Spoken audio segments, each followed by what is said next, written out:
আসসালামু আলাইকুম গাইস, আইসা পড়ছে আবার পুরান ঢাকার মানুষ।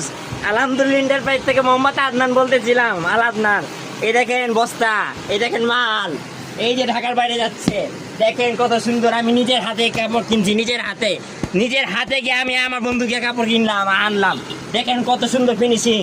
কই পাইবেন গাইস? আলহামদুলিল্লাহ এন্টারপ্রাইজে পাইবেন। দেখেন ফিনিশিং, দেখেন একদম কোনা কানি কাঞ্চা কোনো জায়গায় খুঁজ পাইবেন না। একের মাল ব্যাকে পায় না।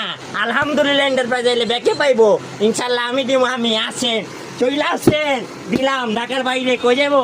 এই দেখেন আমার ভাই, এই যে অরেলিয়াম বরুম, কই যাবো? ঢাকার বাইরে আইসা পড়েন। যদি ভালো জিনিস চান আলহামদুলিল্লাহ এন্টারপ্রাইজ আসে। ৬,৫০০ টাকা, মাত্র ৬,৫০০ টাকা সের। আর কি চান ভাই? আল্লাহ, ৬,৫০০ টাকা আর কি পাইবেন? আয়া পড়েন। আলহামদুলিল্লাহ এন্টারপ্রাইজ, পুরান ঢাকার মানুষ আমরা খিলাইবার পারি, আবার খাইতেও পারি, খাওয়াইবারও পারি। আয়া পড়েন আলহামদুলিল্লাহ এন্টারপ্রাইজে।